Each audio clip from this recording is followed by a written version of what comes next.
అని గులామైంది. చూడు ఎట్లా ఉన్నాయి కదా, గులామైనానికి భయపడుతున్నారు. మరి ఎట్లాగా? అందుకు భక్తుడు కాదు, భక్తి నల్ల నిర్భయం కావాలా, నిర్భ్రాంతి కావాలా, నిర్మలం కావాలి. భక్తునల్లా ఈ 3 గుణాలు కావాలి.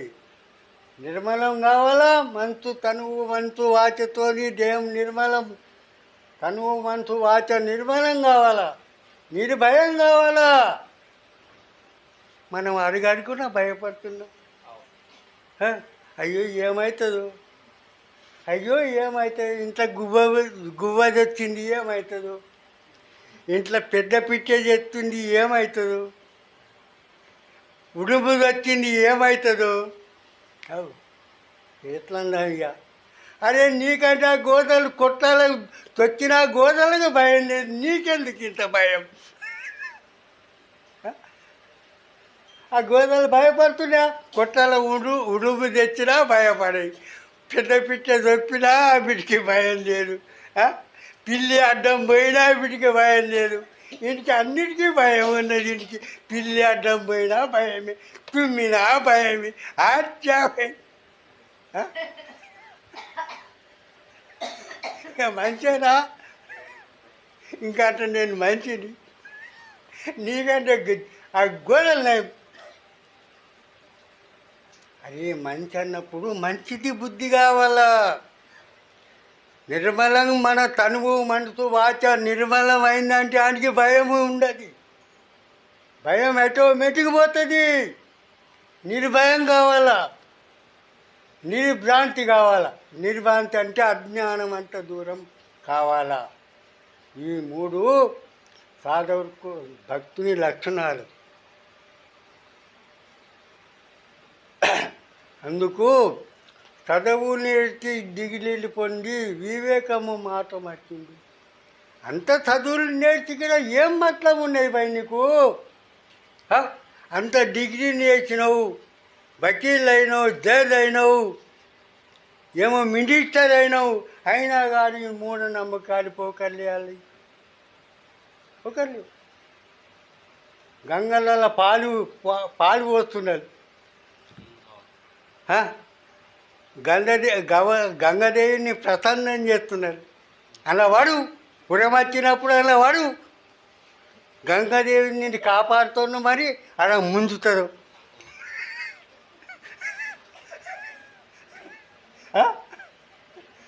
అది ఇవన్నీ మూఢనమ్మకాలే భయ్. అంటే వీళ్ళ ఇట్లా నేర్చులకు ఏం అర్థం లేదంట. మీ నేర్పులో ఏం అర్థం ఉన్నాయి మరి? ఉన్నాయి ఏమన్నా అర్థం? ఏం అర్థం లేదు. అరే మొన్న రాధాకృష్ణ అనుకుంటా గోకులంలో నర్మదా నది అన్న 30 మంది ఉండే రూక మునిగిపోయింది, 10 మంది ఒక్క ఇంట్లో చచ్చిపోయింది. అల్లంతా రాధాకృష్ణ అనుకుంటా నావలా నువ్వు చూసినా లేవు టీవీలో. వాళ్ళు డోర్లకి ఎందుకున్నా రాధాకృష్ణ అనుకుంటా నడి గంగలో పోయింది, అలా మునిగిపోయింది. 30 మంది ఉండే ఒక్క ఇంట్లో 10 మంది ఖతం అయిపోయింది. మరి ఆ రాధ రాకపోయా, ఆ కృష్ణుడు రాకపోయా మరి. మూఢనమ్మకాలు కావు ఇవన్నీ. ఇట్లాంటి మూలకులో మస్తు కోపాలు వస్తాయి నాకు. మరి అంతా మీరు భయం చేసుకున్నా పోయినావు, మరి కాపాడగలగా? మరి కాపాడిందా? అది మూఢనమ్మకమే. అరే దేవుడు అనేవాడు ఎక్కడా లేడు. ఈ దేవా అనుకున్న బాంబులు మనం పిచ్చి చేసి పారేసిండ్రు. మన దిమాగులన్నీ అలు పిచ్చి చేసి పారేసిండ్రు. ఎక్కడే దేవుడు లేడట. నేను ఆ గురుబోధల ఎక్కడ దేవుడు ఉన్నాడు? గురుబోధల ఎక్కడ దేవుడు ఉన్నాడు? ఈ మాట సత్యమైన మాట. ఇన్ననే ఉన్నాడు దేవుడు అన్నాడు. రామనవమి నాడు 251 యజ్ఞాలు కాల్చింది టెంట్ వేసి. అయోధ్యలో మొన్న రామనవమి నాడు 251 యజ్ఞం కాల్చిండు టెంట్ చేసి. ఆ టెంట్కే అగ్గి తలిగింది ఎక్కడో అక్కడ బాగా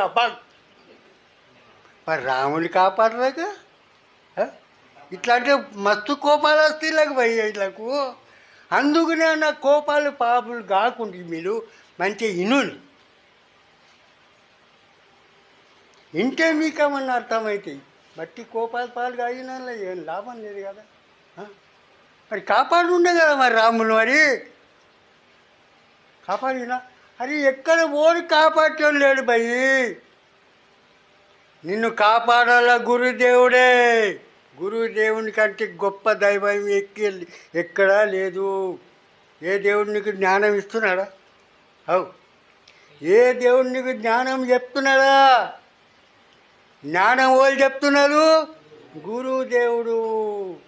అందుకు గురుదేవుని కంటే మిక్కిలైన దైవం ఎక్కడ లేదు. గురుదేవుణ్ణి నమ్మి అట్లా గురు కూడా కావాలి. నమ్మి ఆ తీరు మనది గుణము స్వభావం ఆచరణ చేస్తే మన కళ్యాణం ఉన్నది. గురు చెప్తున్నాడు ఒకటి, మనం చేస్తున్నాం ఒకటి. అది కాదు, అది మతలబ్ లేదు. గొప్ప జాతి మానవుడు పశువుల కంటే హీనమైనాడు. చదువులు నేర్చి డిగ్రీని పొంది వివేకం మాట మర్చింది. వివేకన్నం మాటనే లేదాడా? వాళ్ళు బామ్నోడు చెప్పిండు యజ్ఞాలు చేయాలా నీకు ఈ దేవత మంచిగా లేదు, ఈ మూల మంచిగా లేదు, ఇల్లు ఇది ఇడాల అబ్బే కాదు. ఇవన్నీ మన బుద్ధిని వాళ్ళకు గాని పెట్టినాం మనం. మన బుద్ధిని వాళ్ళు ఆడుకం చేస్తున్నారు. మన బుద్ధి మన దగ్గర లేదు. మన బుద్ధిని వాళ్ళు వాడకం చేస్తున్నారు. మరి అది స్వతంత్రమైన స్వతంత్రమైన నువ్వు. అందుకు గురు బోధ ఇట్లా గట్టిగా చేస్తానే అన్నీ ఓడి విప్పే తాకతుండని దగ్గర. అన్నీ ఓడి ఊపలేడు. అంతనలా గట్టితనం వస్తుంది, నిర్భయం వస్తుంది, నిర్భ్రాంతి అవుతాడు, నిర్మలం అవుతాడు. అప్పుడు కదా అంటే కానీ కళ్యాణం కాయని అయినా అంటే ఏం మొత్తం లేదు.